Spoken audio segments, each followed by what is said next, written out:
Now we will discuss about the question of chemical bonding. The next question is which of the following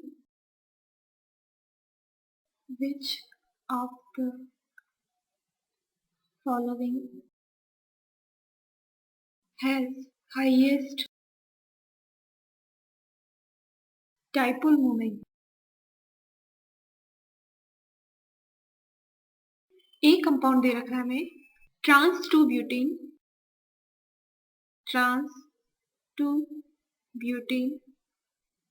and the another one is cis 2 butane.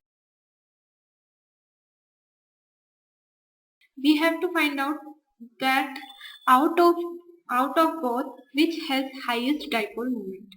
Trans 2 butene की अगर हम बात करते हैं तो trans 2 butene means first of all we have to draw the structure of trans 2 butene. Trans 2 butene means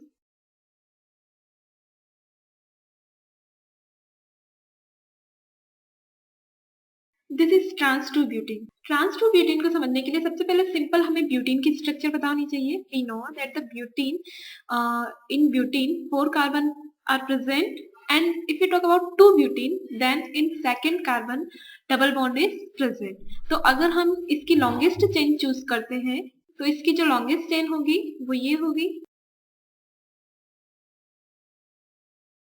तो यहाँ पे हम देख सकते हैं कि इस चेन में 4 कार्बन है, number of carbon atom is 4 और इसकी जो सेकंड पोजीशन है यानी कि जो सेकंड कार्बन है उस पे डबल बॉन्ड प्रेजेंट, यानी कि ये हमारा जो कंपाउंड है it is 2 butene.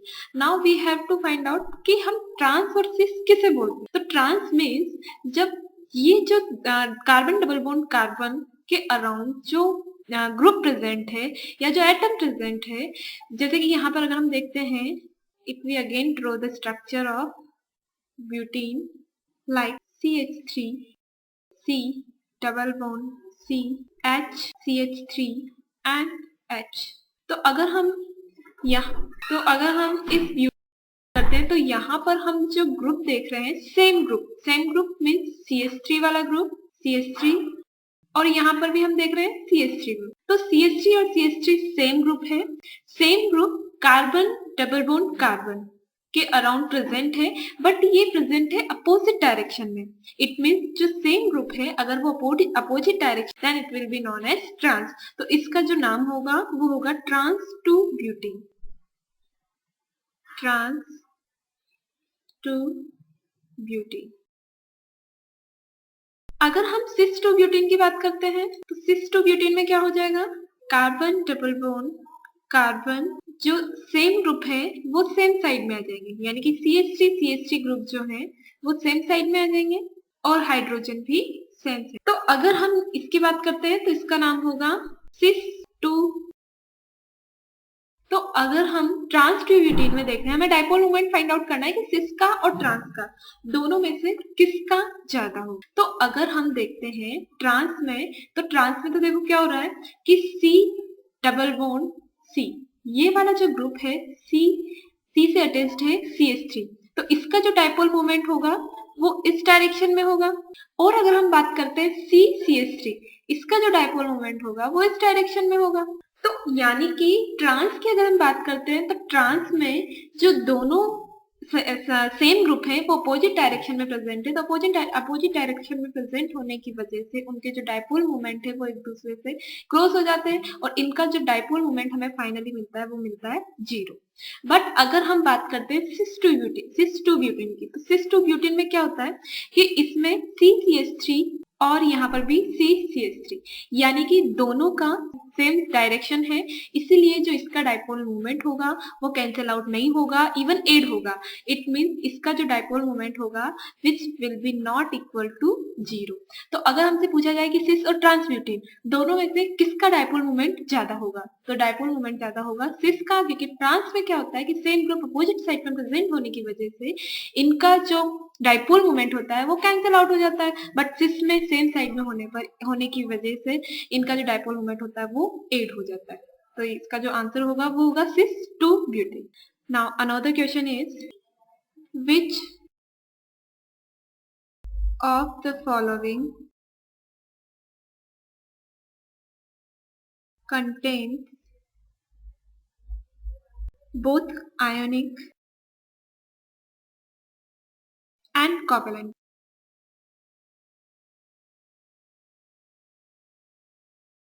A option is CCl4, B option is NH4Cl, CHCaCl2 and D is H2O.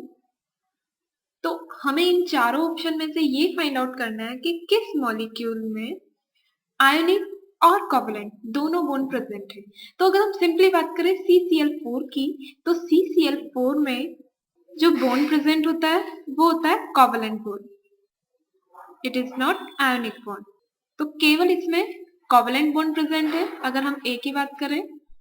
अगर हम B की बात करते हैं तो B है NH4Cl, that is ammonium chloride.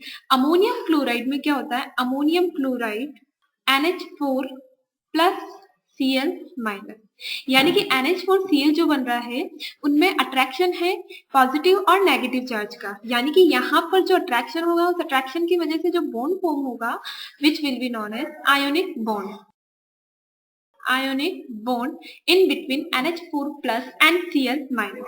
But if we talk about only NH4 plus, तो NH4 plus में नाइट्रोजन 1 2 3 और नाइट्रोजन के पास एक लोन पेयर होता है, इसकी वजह वो लोन पेयर ये हाइड्रोजन को डोनेट करता है और हाइड्रोजन के साथ कोऑर्डिनेट बॉन्ड का फॉर्मेशन करता है और हम इसे रिप्रेजेंट करते हैं प्लस से। तो अगर हम यहाँ पर देख रहे हैं NH4Cl में, तो NH4 प्लस और Cl माइनस में आयनिक बॉन्ड का फॉर्मेशन हो रहा है, but in between nitrogen and hydrogen atom there is covalent bonding. So in NH4Cl both ionic and covalent bonds are present. We can check another one is also CaCl2 की अगर हम बात करते हैं, CaCl2 में ओनली आयनिक बॉन्ड प्रेजेंट है, Ca plus 2 Cl minus, because mostly non metals and non metals के बीच में जो बॉन्ड बनता है उसको हम बोलते हैं आयनिक बॉन्ड। और अगर हम D option it means H2O की अगर हम बात करते हैं, तो H2O में जो बॉन्डिंग होती है वो होती है कोवलेंट, यानी कि यहाँ पे शेयरिंग से H2O का फॉर्मेशन होता है और इसके पास 2 लोन पेयर। तो हमारा जो आंसर होगा विच विल बी NH4Cl, इसमें आयोनिक और कोवलेंट दोनों bond present. Total number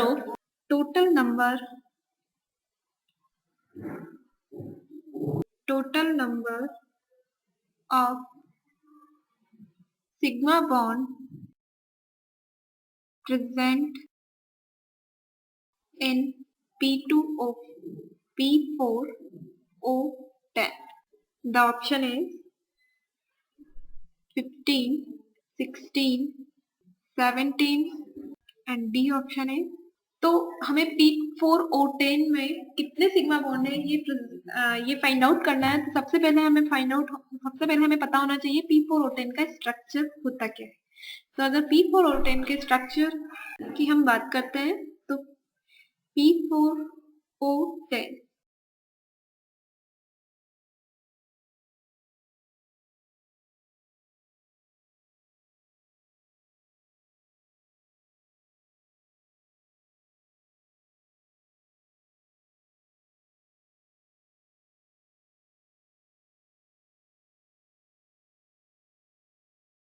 it is a structure of P4O10। तो अब हमें फाइंड आउट करना है कि इसमें कितने सिग्मा बॉन्ड्स प्रेजेंट हैं।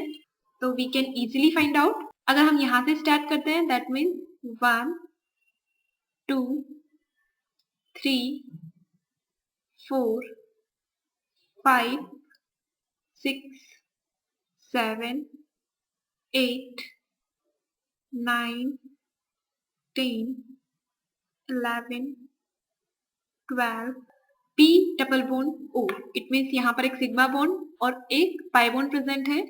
12 के बाद 13, इसी तरीके से यहाँ पर भी एक सिग्मा बॉन्ड 14 15 एंड 16। तो यहाँ पर जो total number of sigma bond है वो होंगे 16।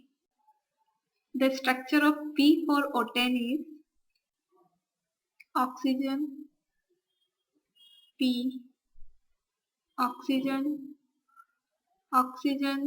के साथ अटैच्ड है P, अटैच्ड है ऑक्सीजन के साथ अटैच्ड है P, double bond oxygen, double bond oxygen, double bond oxygen. Now we can count the number of sigma bond. 1, 2, 3, 4, 5, 6, 7 and 8. P double bond O. It means यहाँ पर double bond का formation हो रहा है, तो एक सिग्मा बॉन्ड और एक पाई बॉन्ड है. 8 ये हो गए. Then another is 9, 10, 11, 12, 13, 14, 15 and 16. So total number of sigma bond present in P4O10 is 60. Another question is, in which of the following pairs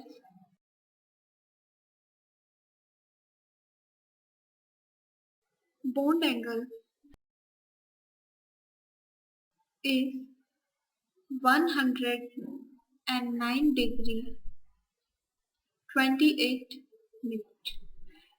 The first option is NH4 plus BF4 minus. B option NH4 plus BF3. C option NH3 BF4 minus, and D option is NH3 BF3. तो हमें जो हमें option दिए गए हैं इन pairs से find out करना है कि किस पेयर के लिए बॉन्ड एंगल होगा 109 डिग्री 28 मिनट.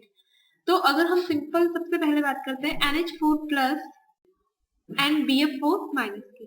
तो NH4 प्लस में जब हम हाइब्रिडाइजेशन देखते हैं तो इसका हाइब्रिडाइजेशन हम कैसे फाइंड आउट करते हैं? Number of sigma bond plus number of lone pair. तो यहाँ पे हमें पता है कि number of sigma bond is 4 sigma bond है, यानी कि यहाँ पर जो हाइब्रिडाइजेशन होगा वो होगा sp3, और sp3 हाइब्रिडाइजेशन के लिए जो बॉन्ड एंगल होता है वो होता है 109 डिग्री 28 मिनट. इसी तरीके से अगर हम BF4 माइनस की बात करते हैं तो BF4 में भी हाइब्रिडाइजेशन होता है sp3, और sp3 के लिए जो बॉन्ड एंगल होता है विच विल बी 109 डिग्री 28 मिनट. यानी कि हमारा फर्स्ट पेयर ही ऐसा है जिसमें NH4 प्लस और BF4 माइनस दोनों के लिए जो बॉन्ड एंगल होगा वो होगा 109 डिग्री 28 मिनट. बट अगर हम सिंपल बात करते हैं NH3 की, तो NH3 मीन्स अमोनिया में भी जो हाइब्रिडाइजेशन है which is sp3. Y? Because इसके पास 3 इसके पास सिग्मा बॉन्ड है और एक इसके पास लोन पेयर है. So number of lone pair plus number of sigma bond is equal to 4, यानी कि यहाँ पर जो हाइब्रिडाइजेशन है वो है sp3. But due to the presence of lone pair of electron here lone pair bond pair repulsion is present, और इसी रिपल्शन की वजह से इसका जो बॉन्ड एंगल होता है बॉन्ड एंगल 109 डिग्री नहीं होकर इससे थोड़ा कम हो जाता है विच विल बी अप्रॉक्स 106 डिग्री. तो यहाँ पर अगर हम अमोनिया की बात करें तो अमोनिया में भी sp3 हाइब्रिडाइजेशन है, बट इसका जो बॉन्ड एंगल होता है वो 109 डिग्री 28 मिनट का नहीं होता है. अगर हम BF3 की बात करते हैं तो BF3 के पास कोई लॉन पेयर प्रेजेंट नहीं है. इसके पास नंबर ऑफ सिग्मा बॉन्ड है. Number of sigma bonds are 3. So its hybridization will be sp2, और हमें पता है कि जब sp2 हाइब्रिडाइजेशन होता है तो बॉन्ड एंगल जो होता है bond angle is equal to 120 degree. तो यहाँ पर ओनली हमारे पास केवल अगर हम फर्स्ट ऑप्शन की बात करते हैं तो NH4 plus and BF4 minus, यानी कि दोनों के sp3 हाइब्रिडाइजेशन है, and due to the sp3 hybridization 109 degree 28 minute इसका जो बॉन्ड एंगल होता है. अगर हम बात करें ऑप्शन बी की तो NH4 plus and BF3, NH4 plus के लिए तो हाइब्रिडाइजेशन sp3 होता है, but if you talk about BF3 तो BF3 के लिए जो हाइब्रिडाइजेशन होता है वो होता है sp2. तो तो यानी कि यहाँ पर दोनों के लिए जो बॉन्ड एंगल होंगे वो सेम नहीं होंगे। ऑप्शन सी की बात करते हैं तो NH3BF4 माइनस, NH3 के लिए sp3 हाइब्रिडाइजेशन है बट इसके लिए bond angle is less than 109 degree 28 minute. और लास्ट ऑप्शन है NH3 और BF3 which can be right. So right option is option A. Now another question is, which one of the following